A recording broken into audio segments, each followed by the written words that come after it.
Assalamualaikum YouTube, jumpa lagi di channel Jurus Digital. Kali ini saya akan berbincang dengan salah satu pengusaha di Bandung ini yang biasa memiliki jasa desain dan konsultasi kemasan ya. Kemasan ya. Nah ini namanya di tempatnya Pak. Siapa ini? Boleh dikenalkan? Namanya siapa? Halo YouTube, nama saya Muhammad Firsa. Saat ini kita sedang berada di kantor Rumah Kemasan Bandung. Nah, jadi ini posisinya di Bandung ya, di Rumah Kemasan di dekat DPRD apa ya? Ya. Ya, itu ada sebuah konsultan yang membuat kemasan, juga desainnya kemasan ya. Ya. Fungsinya buat apa? Kita tanya lebih lanjut gitu ya. Siap. Kenapa harus pakai kemasan? Kenapa kemasan itu penting lah? Kira-kira kita singkat aja. Saya pengen tahu juga. Nah, ini sebenarnya didirikan dari tahun berapa ya? Kalau Rumah Kemasan Bandung tuh didirikan tahun 2013. Oh, udah lama ya? 2013 ya. Ya, lumayan ya. Inisiasi awalnya tuh sebetulnya pada tahun 2007 itu saya sudah di dunia kemasan, Kang, sebetulnya. Oh, ya, pemain lama ya. Bukan, cuma pada saat itu saya masih jadi seorang karyawan waktu itu di Rumah Kemasan punya pemerintah lah waktu itu. Ya, 2007 sampai 2013 itu ya saya banyak ketemu dengan yang namanya UMKM gitu, Kang. Ceritanya datang ke kantor, keluh kesah, desainnya, kemasannya segala macam. Kemudian saya tuh berpikir begini, Kang, kayaknya seru ya jadi UMKM gitu, karena posisi saya waktu itu kan pegawai ya, karyawan ya. Oh gitu, wah kayaknya seru juga gitu dong, karena di waktu itu teman-teman UKM yang datang tuh banyak kan curhat sih sebenarnya. Banyak curhat, Pak, produk saya begini, jualan saya begini. Jadi kita tuh waktu itu nggak cuma nyimak hanya kemasan dan desainnya aja waktu itu, tapi bisnis mereka juga banyak jadi tempat curhat gitu ya ke kita. Meskipun padahal waktu itu saya nggak ngerti apa-apa gitu bisnisnya. Belum tahu tentang bisnis ya, masih karyawan. Tapi dari 2007 sampai 2013 itu sebuah perjalanan yang cukup panjang menurut saya, dan saya berpikir kayaknya seru juga ya jadi UKM. Berarti gitu. Sekitar 6 tahun ya? Iya. Wah, dapat curhatan UMKM. Kayaknya seru juga, cuman ya itu tadi gara-garanya saya tuh salah satu orang yang takut ya. Penakut lah, takut untuk melangkah dari yang tadinya kita nerima gaji, tiba-tiba besok saya harus cari duit sendiri buat makan, buat apa segala macam. Jadi takut waktu itu. Jadi akhirnya di 2012 tuh saya resolusi ya. 2013 saya harus jadi UMKM, harus punya usaha sendiri gitu. Jadi Rumah Kemasan Bandung ini saya setup cukup lama waktunya, Kang, sampai setahun tuh. Setahun ya? Setahun, 2012 awal, dan baru dieksekusi 2013 Januari ya, itu udah mulai kita pisah gitu, keluar gitu. Jadi ini bergeraknya jadi masuk UMKM kan nih. Nah, bergerak di bidang apa nih jadinya? Barang, jasa, sebetulnya di bidang apa? Iya, jadi sebenarnya core bisnis Rumah Kemasan Bandung di awal itu adalah nomor satu desain ya, secara urutan. Nomor satu itu desain kemasan. Ya, kemudian yang keduanya itu adalah memproduksi kemasan ya. Kemudian yang ketiga ada workshop ya, atau pelatihan yang sering diadakan gitu. Ya, alhamdulillah sih, Kang, untuk workshop kita udah dipercaya udah beberapa kementerian, kita udah keliling Indonesia lah istilahnya gitu, Kang. Ya. Jadi memang core bisnisnya di awal itu. Oh, jadi unik ya, jasa sekaligus barang real ya, berarti ya. Cuman barang realnya mungkin pre-order ya bahasanya ya. Barang pre-order gitu. Jadi desain juga pre-order sih sebenarnya. Jadi lebih ke arah desain juga pre-order, cuman lebih sulit nggak membangun bisnis tuh sulit atau yang dirasakan gitu sejauh ini? Apalagi kemarin ada pandemi, ada sekarang udah 2023 udah tidak PPKM lagi. Sebetulnya sulit nggak sih bisnis yang combine antara jasa dengan si barang real itu? Sebenarnya kalau dibilang sulit ya mungkin tricky ya.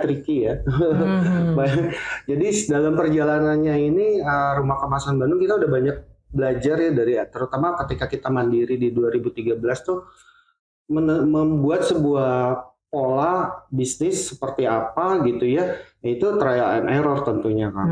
Ya di awal, jadi dari proses desain tuh dulu nggak seperti sekarang gitu, karena ada banyak perbaikan di jalannya gitu ya, kayak untuk desain itu ada SOP-nya. Kalau dulu bikin desain ya udah bikin desain aja.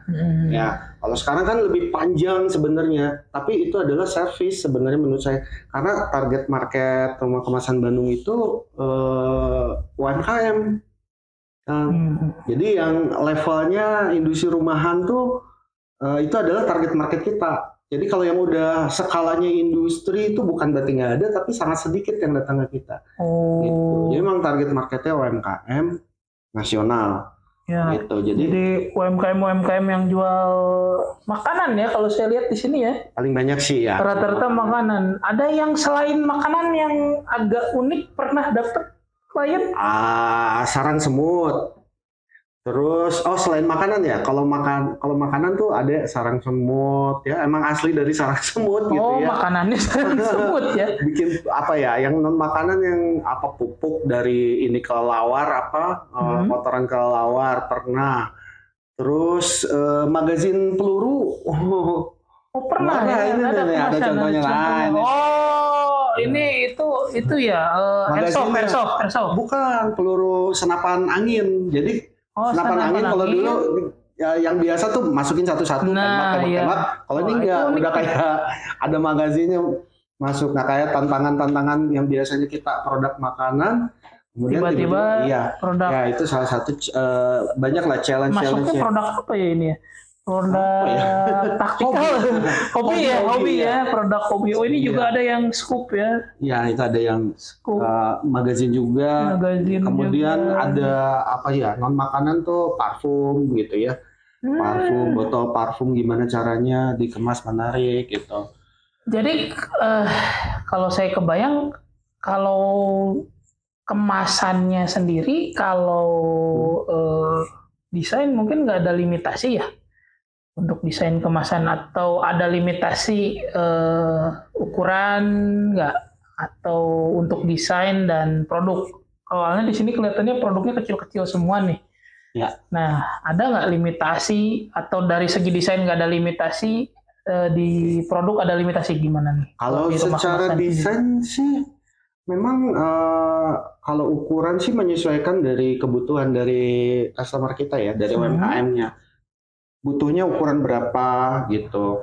Kalau di sini tuh kan pesan desain itu nggak selalu dia order produksi juga. Jadi memang kita bebaskan. Bisa, jadi sangat bisa. Jadi kalau di kita nih kemasan-kemasan ini memang banyaknya buat makanan ya, cemilan-cemilan lah. Nah, kalau ini kita udah punya ukuran kemasan yang fix gitu, yang efisien tapi efisien. Iya, jadi supaya motong bahannya efisien segala macam kita punya ukuran fix. Nah, teman-teman UMKM itu bisa cuma order desain aja, bisa juga desain dengan produksi, atau pesan produksi saja. Nah, ini ada beberapa contoh yang teman-teman UKM-nya pesan produksi aja, gitu, karena dia udah punya desain gitu. Ada ya, banyak juga yang gitu. Jadi desain mah menyesuaikan dengan produknya si customer ya, tuh teman-teman yang mau bikin kemasan bisa menyesuaikan. Mungkin ada jasa konsulnya bayar nggak? Kalau konsultasi sih gratis. Gratis, saudara-saudara, konsultasi ya. Ini posisinya di Bandung ya, kalau mau impor keluar kota ya paling biaya impornya itu. Ekspor dari Bandung gitu ya. Alhamdulillah. Nah, jadi Kalau ini kemasan menyesuaikan, kalau si makanan ini udah ada size-size tertentu ya. Iya. Nah, kalau boleh tahu start from berapa nih ngedesain? Kalau desain, Startnya from berapa lah? Harga terendahnya berapa gitu? Start Oke. from-nya. Jadi kalau harga sih di kita apa sih?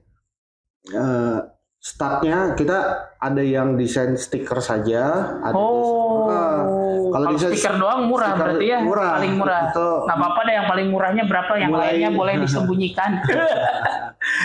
tergantung sih, itu tergantung tingkat kesulitan sebetulnya kalau desain itu ya. Kalau desain stiker, desain logo yang simple, nggak ribet gitu, itu start from 150.000 gitu. Kalau desain kemasan ya, yang paling banyak di order di kita itu desain kemasan yang paket silver itu harganya 450.000 dan yang paket 650.000 yang paling banyak di order. Ya, bedanya apa? Mungkin apa sih bedanya 450.000 sama yang 650.000? Ya bedanya kalau yang 650.000 itu ada ilustrasi, Kang. Ilustrasi yang digambar manual gitu. Jadi ada sentuhan manual ya. Sentuhan manualnya banyak sentuhan gitu. manual, jadi lebih mahal berarti tingkat kesulitannya lebih sulit gitu ya. Sulit, gitu. Nah, gitu. Kira-kira kemana nih kalau teman-teman di Jurus Digital nih, sobat Jurus Digital mau order tuh kira-kira gimana sih caranya? Ya kalau proses order di kita sih sebenarnya kebutuhannya apa ya, biasanya konsultasi dulu nih sama kita. Nanti kontaknya ya saya di akhir kontaknya di akhir video. Kontaknya gini aja deh, bisa cari di Google Map ya, Rumah Kemasan Bandungnya di Google, ya, Rumah Kemasan Bandung nomor 1 insya Allah ada ya. Nah, atau websitenya apa? Ada rumahkemasanbandung.co.id.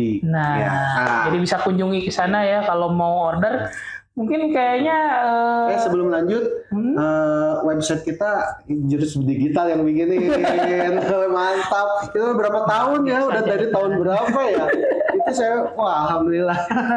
Nah, jadi saya sih pengen tahu aja gitu. Jadi perjalanannya gitu ya kira-kira. Jadi dari mulai karyawan juga ya. Semua berawal UMKM itu dari karyawan ya. Dari karyawan. Dulu ya memang jadi karyawan, terus ketika jadi UMKM, saya sebenarnya lebih senang disebut pengusaha sih ya, meskipun kecil-kecilan gitu ya. Tapi memang dulu tuh awal-awal semua dikerjain sama sendiri gitu.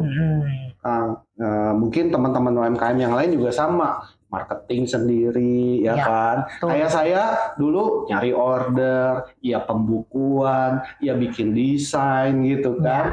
Memang di awal seperti itu. Seiring bertumbuhnya bisnis kita, mau nggak mau kita harus hire karyawan ya, partner lah, partner karyawan bisa ya. Memang untuk berkembang ternyata tidak sebentar ya teman-teman, ada 6 tahun proses untuk mendalami ilmu ya mungkin ya.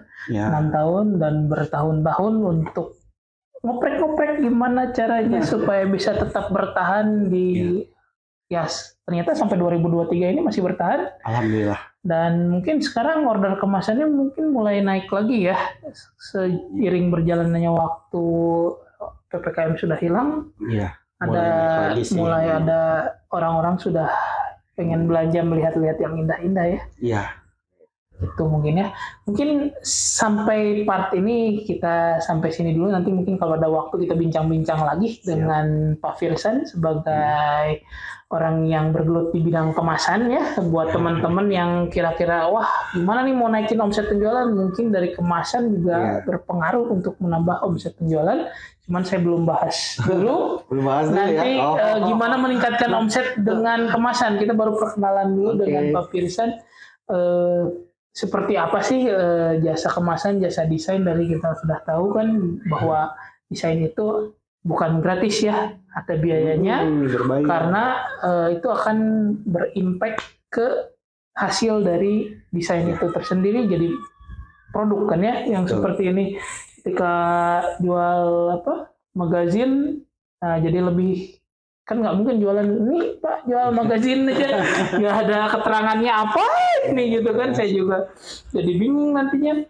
Nah itu kita lihat dari situ dulu, cuman untuk perkembangannya nanti kita bikin lagi ngobrol-ngobrol bersama Pak Pirsan ya.